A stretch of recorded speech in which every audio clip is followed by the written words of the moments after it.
Three different storm systems are bringing heavy rain to different portions of the country: Texas, the Midwest, and the West Coast. Flash flooding is a particular concern in Corpus Christi and Houston, where rain is falling on already saturated soils. The Midwest is dealing with a disturbance that will bring a soggy end to the week. The West Coast is experiencing a potent system that will bring excessive rainfall, and high elevations of the Sierras could experience heavy snow. More than half a foot of rainfall over South Texas swamped communities such as McAllen on Thursday, where authorities warned residents to stay off the roadways until the flooding subsided. Video and photos from the border town showed cars stuck in the high floodwaters and staff scrambling to help patients at a local medical center, where rain had made its way in. South Texas Health System McAllen is currently addressing minor flooding on the facility's first floor following issues with a stormwater drain, which caused rainwater to spill into areas of the hospital's staff, with the medical services provider posted on social media. At the moment, incoming walk-in and ambulance patients are being temporarily diverted to other nearby hospitals. For safety reasons, visitation of patients has been temporarily suspended. Following the heavy rainfall, a flash flood emergency was issued along the Interstate 2 corridor from McAllen to Mercedes, where standing water that was measured in feet was reported.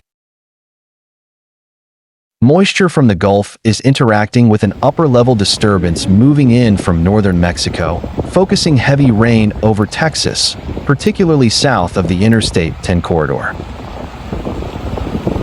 Texas Governor Greg Abbott directed the Texas Division of Emergency Management to activate state emergency response resources ahead of increased threats of severe weather and flash flooding in large areas of the state through the weekend. Texas is prepared to deploy all resources needed to support local communities in South and Southeast Texas as they prepare to respond to severe weather and flash flooding, Abbott said.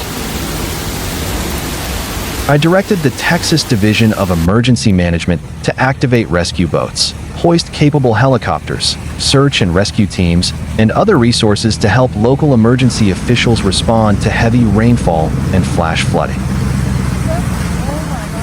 Some forecast models indicate an additional 3 to 5 inches of rain could fall by Saturday, prompting NOAA's Weather Prediction Center to issue a level 3 out of 4 risk for flash flooding across South Texas.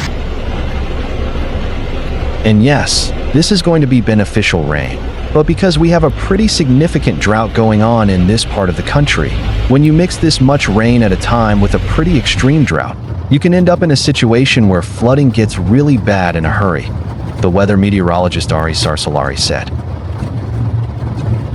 By Friday and into the weekend, forecast models show increasing uncertainty in how the weather pattern will evolve. A stronger storm system may begin to take shape across the western U.S. before moving into the plains. If this occurs, it could bring a more widespread severe weather threat, but details remain uncertain at this time. Many parts of the region, including areas around Austin and San Antonio, have experienced a significant lack of rainfall since last year, resulting in drought conditions that range from unusually dry to exceptional. Corpus Christi last reported a precipitation deficit of about 2.75 inches, while San Antonio was closer to 4 inches. Due to the dry conditions, the ground may not be able to absorb the rainfall quickly enough, which could lead to dangerous flash flooding.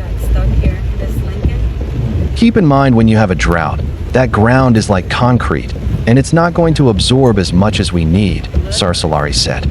But it's a good thing in the long run. We're at least starting to chip away at it. Oh my God, look at this house. In areas that do flood, just a few inches of rushing water can knock a person off their feet and sweep a vehicle away. In 2003, a Texas forecaster developed the "Turn Around, Don't Drown" slogan after witnessing people venturing through the water of unknown depths in inland communities such as Austin and San Antonio. Do you want to go through 10? 10 looks According to the NWS, flash flooding is one of the deadliest weather-related killers in the U.S. every year, with about 100 fatalities that are tied to sudden flooding events. The Rio Grande Valley was left soaked Thursday after severe thunderstorms brought record rainfall, flooding some reports of damages and promise of continued inclement weather well into Friday. Holly Kamba, meteorologist for the National Weather Service Brownsville/Rio Grande Valley, said the cities of McAllen, Harlingen, and Brownsville saw rainfall that exceeded previous records that in 2 cases go back more than a century. McAllen recorded 4.96 inches of rain, breaking its previous record set in 1999, but Brownsville's 5.3 inches collected Thursday topped a record going back to 1911. And the 3.72 inches of rain in Harlingen broke that city's 102-year-old record set in 1923. NWS said that 4.35 inches of the total rain that fell in McAllen occurred between the 1 and 4 p.m. hours. In Port Isabel, Laguna Heights, and Laguna Vista, Kamba said as many as 7 inches fell before 7 a.m. Thursday. The severe weather has also led to several school cancellations, including the La Joya, Mercedes, and Westlaco school districts, with Westlaco ISD indicating damage to facilities and the need to assess repairs. PSJA, Donna, Ed Couch Elsa, Santa Rosa, Harlingen, and San Benito schools also announced class cancellations for Friday. The cities of McAllen, Edinburgh, and Farr, as well as Mission, Los Fresnos, Harlingen, and Brownsville, in addition to other communities from around the valley, warned residents via social media of flash flooding and damages, and cautioned to take alternate travel routes. South Texas Health System is asking the public for their patience as they deal with some minor flooding in the first floor of SDHS McAllen. Residents uploaded videos of cars submerged nearly entirely on city streets and personal property destroyed in the wake of Thursday's weather. The NWS, as of early Thursday evening, indicated that a flood watch will remain in effect for the area into Friday.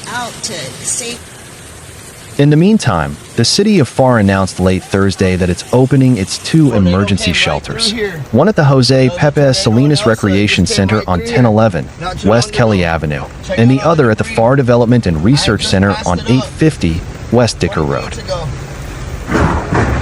The city encourages residents to bring their IDs, medications, and blankets, but pets will not be allowed at the shelters.